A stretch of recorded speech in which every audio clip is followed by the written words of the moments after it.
ಜನಗಣತಿ ಜೊತೆಗೆ ಜಾತಿ ಗಣತಿಗೆ ಮುಂದಾಗಿದೆ ಕೇಂದ್ರ ಸರ್ಕಾರ. ಈ ವಿಚಾರವನ್ನ ಕುರಿತು ಸಂಸದ ಬಿವೈ ರಾಘವೇಂದ್ರರವರು ಪ್ರತಿಕ್ರಿಯಿಸಿದ್ದು, ಕೇಂದ್ರ ಸರ್ಕಾರದ ನಡೆಗೆ ಸ್ವಾಗತಿಸುತ್ತೇನೆ. ಜಾತಿ ಗಣತಿಯನ್ನ ಎಲ್ಲರೂ ಸ್ವಾಗತ ಮಾಡುತ್ತೇವೆ. ಸಂವಿಧಾನ ಬಂದ ನಂತರ ಮೊದಲ ಬಾರಿಗೆ ಜಾತಿ ಗಣತಿಯನ್ನ ಮಾಡುತ್ತಿದ್ದಾರೆ. ಸಮಾಜದಲ್ಲಿ ಎಲ್ಲಾ ಸಮುದಾಯ ಜನರಿಗೆ ಸಮಾನವನ್ನ ಕೊಡಲು ಜಾತಿ ಜನಸಂಖ್ಯಾವಾರು ಅವಕಾಶಗಳ ಕೊಡುವ ದೃಷ್ಟಿಯಿಂದ ಜಾತಿ ಗಣತಿ ಜನಗಣತಿ ಬಹಳ ಮುಖ್ಯವಾಗಿದೆ. ಇನ್ನು ದೇಶಾದ್ಯಂತ ಶೀಘ್ರದಲ್ಲೇ ಗಣತಿ ಕಾರ್ಯ ಆರಂಭವಾಗಲಿದೆ ಎಂದು ಮೈಸೂರಿನಲ್ಲಿ ಸಂಸದ ರಾಘವೇಂದ್ರರವರು ಹೇಳಿಕೆಯನ್ನ ನೀಡಿದ್ದಾರೆ. ಕೂಡ ಸ್ವಾಗತ ಬಯಸ್ತೀವಿ. ಯಾಕೆಂದರೆ ಸ್ವಾತಂತ್ರ್ಯ ಬಂದರ ನಂತರ ಬ್ರಿಟಿಷರ ಒಂದು ಅವಧಿಯಲ್ಲಿ ಆದಂಥ ನಂತರ ಇವತ್ತು ಸಂವಿಧಾನ ಕೊಟ್ಟಂಥ ಪುಣ್ಯಾತ್ಮ ಡಾಕ್ಟರ್ BR ಅಂಬೇಡ್ಕರ್ ಅವರ ಕೊಟ್ಟಂಥ ಸಂವಿಧಾನ ನಂತರ ಮತ್ತೊಮ್ಮೆ ಇವತ್ತು ಜನಗಣತಿ ಮತ್ತು ಜಾತಿ ಗಣತಿ ಇವತ್ತು ಆಗ್ತಾ ಇರೋದು ಅತ್ಯಂತ ಸಂತೋಷ ವಿಚಾರ. ಇದು ಇಲ್ಲಿಗೆ ನಿಲ್ಲಲ್ಲ. ಗೌರವಂತ ಪ್ರಧಾನಮಂತ್ರಿಗಳ ಮೇಲೆ 100% ನಮಗೆ ವಿಶ್ವಾಸ ಇದೆ.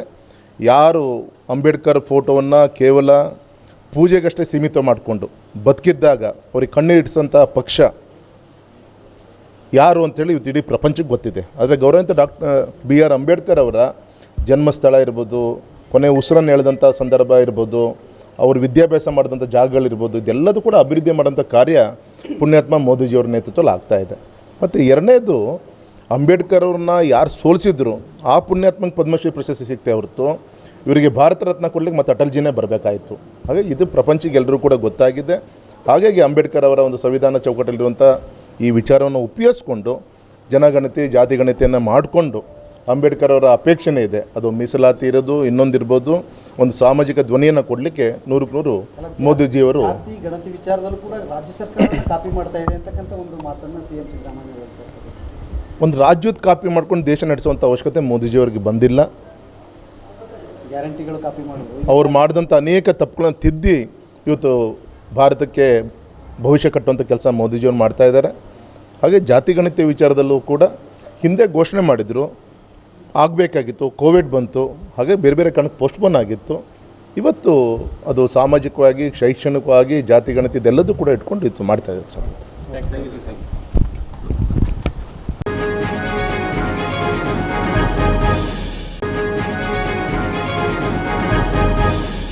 SSLC ಫಲಿತಾಂಶದಲ್ಲಿ 15ನೇ ಸ್ಥಾನಕ್ಕೆ ಕುಸಿದಿದೆ ಮೈಸೂರು. 68.39ರೊಂದಿಗೆ 15ನೇ ಸ್ಥಾನಕ್ಕೆ ಕುಸಿತವಾಗಿದ್ದು, ಪರೀಕ್ಷೆ ಬರೆದ ಒಟ್ಟು ವಿದ್ಯಾರ್ಥಿಗಳ ಸಂಖ್ಯೆ 35,264. ಇದರಲ್ಲಿ ಉತ್ತೀರ್ಣರಾದವರ ಸಂಖ್ಯೆ 24,116. ಶೇಕಡಾವಾರು ಫಲಿತಾಂಶ 68.39. ಕಳೆದ ವರ್ಷ 7ನೇ ಸ್ಥಾನವನ್ನ ಪಡೆದಿದ್ದ ಮೈಸೂರು ದಿಢೀರ್ ಎಂದು 15ನೇ ಸ್ಥಾನಕ್ಕೆ ಕುಸಿದಿದೆ. ಇನ್ನು ಮೈಸೂರಿನ ಭಾರತೀಯ ವಿದ್ಯಾಮಂದಿರ ತಾನ್ಯ ಮರಿಮಲ್ಲಪ್ಪ ಶಾಲೆಯ ಧನುಷ್ 625ಕ್ಕೆ 625 ಅಂಕವನ್ನ ಪಡೆದು ಟಾಪರ್ ಆಗಿದ್ದು, DDPI ಜವರೇಗೌಡರವರು ಈ ಕುರಿತು ಮಾಹಿತಿಯನ್ನ ನೀಡಿದ್ದಾರೆ.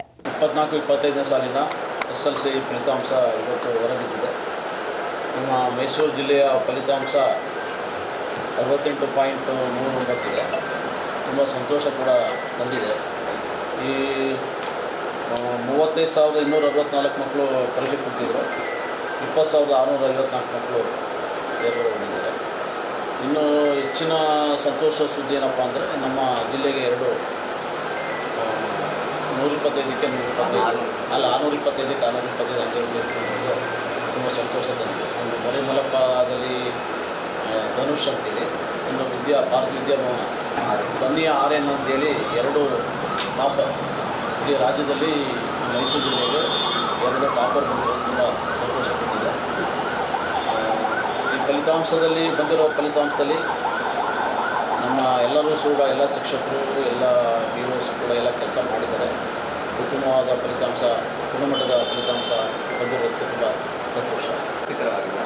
ಈ ಒಟ್ಟಾರೆ ಫಲಿತಾಂಶ ಸಂತೋಷ ಆಗಿದೆ. ಒಳ್ಳೆಯ ಉತ್ತಮ ಗುಣಮಟ್ಟದ ಒಂದು ಫಲಿತಾಂಶ ಬಂದಿರೋದು ತುಂಬ ಸಂತೋಷ ಆಗಿದೆ. 2 ಟಾಪರ್ ಬಂದಿರೋದು ತುಂಬ ಖುಷಿ ಕೊಟ್ಟಿದೆ.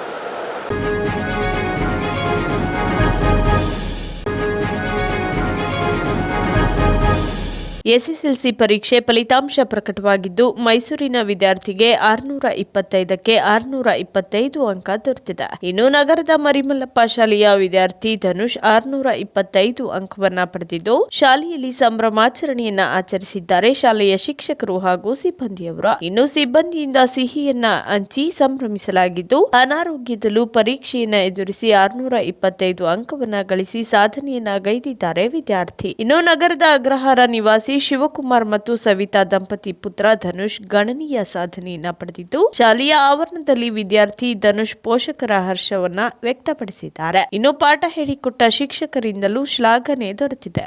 ಖುಷಿ ಆಗ್ತಾ ಇದೆ, ತುಂಬಾ ಖುಷಿ ಆಗ್ತಾ ಇದೆ. ಗೊತ್ತಿರಲಿಲ್ಲ ಬರುತ್ತೆ ಅಂತ, ಬಟ್ ಎಲ್ಲ ಸಬ್ಜೆಕ್ಟು ಚೆನ್ನಾಗಿ ಮಾಡಿದೆ. ಲಾಸ್ಟ್ 2 ಎಕ್ಸಾಮ್ ಟೈಮಲ್ಲಿ ತುಂಬ ಪ್ರಾಬ್ಲಮ್ ಆಗಿತ್ತು, ಸ್ಟೊಮಕ್ ಪೇನ್ ಬಂದಿತ್ತು, ಹೆಲ್ತ್ ಪ್ರಾಬ್ಲಮ್ಮು. ಆದ್ರೂ ರಾತ್ರಿ ಇಂಜೆಕ್ಷನ್ ಕೊಡಿಸ್ಕೊಂಡು ಬೆಳಗ್ಗೆ ಇಂಜೆಕ್ಷನ್ ತೊಗೊಂಡು ಹೋಗಿ ಬರ್ದಿದ್ದೆ ಸೈನ್ಸ್ ಎಕ್ಸಾಮ್ ಮತ್ತು ಕನ್ನಡ ಎಕ್ಸಾಮ್, ಲಾಸ್ಟ್ 2 ಎಕ್ಸಾಮ್ ಅಂತ ಅಂದ್ಕೊಂಡಿದ್ದೆ. ಚೆನ್ನಾಗಿ ಮೋಸ್ಟ್ಲಿ ಗೊತ್ತಿಲ್ಲ, ಚೆನ್ನಾಗಿ ಬರ್ದಿದ್ದೀನಿ ಎಲ್ಲನೂ ನೋಡಬೇಕು ಅಂತ ಅಂದಿದ್ದೆ ಎಲ್ರಿಗೂ. ಅದೇ ಈಗ 625 ಬಂದಿದೆ, ತುಂಬ ಖುಷಿ ಆಗ್ತಾ ಇದೆ. ಮರಿಮಲ್ಲಪ್ಪ ಪ್ರೌಢಶಾಲೆ ಓದ್ತಾ ಇದ್ದೀನಿ. ತುಂಬ ಅವ್ರಿಗೆ 150 ಇಯರ್ಸ್ ಆಗಿದೆ. ಆಗ್ಲಿಂದನೂ ರ್ಯಾಂಕಿನ ಕಣಜ ಅಂತಲೇ ಅಂತ ಇದ್ದಾರೆ ಮರಿಮಲ್ಲಪ್ಪ ಮೈಸೂರಲ್ಲಿ. ಈಗಲೂ ಫಸ್ಟ್ ರ್ಯಾಂಕ್ ತೆಗೆದ್ರ ಮೂಲಕ ಸ್ಕೂಲ್ಗೆ ಇನ್ನೂ ಗೌರವ ತಂದಿರೋದು ನನಗೆ ತುಂಬ ಖುಷಿ ಆಗ್ತದೆ. ಶಿಕ್ಷಕರ ಪ್ರೋತ್ಸಾಹ ಹೆಂಗಿತ್ತು?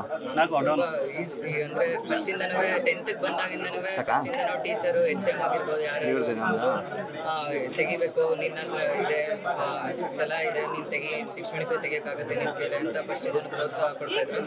ಆಮೇಲೆ ಹಂಗೇನೆ ಪ್ರತಿ ಮಂತ್ಲಿ ಟೆಸ್ಟು, ಎಕ್ಸಾಮ್ಗಳು, ಆಮೇಲೆ ಪ್ರಿಪ್ರೇಟರಿ ಎಲ್ಲನೂ ಕಂಡಕ್ಟ್ ಮಾಡಿ, ಎವಾಲ್ಯೂಯೇಷನ್ ಮಾಡಿ ಎಲ್ಲ ಬರ್ದು ಗೈಡೆನ್ಸ್ ಎಲ್ಲ ಕೊಟ್ಟು ಬ್ಯಾಚ್, ಸಪ್ರೇಟ್ ಬ್ಯಾಚ್ ಅಂತಾನೆ ಮಾಡಿ ಎಲ್ಲ ಕೊಡ್ತಾ ಇದ್ರು ಎಕ್ಸಾಮ್ ಎಲ್ಲ.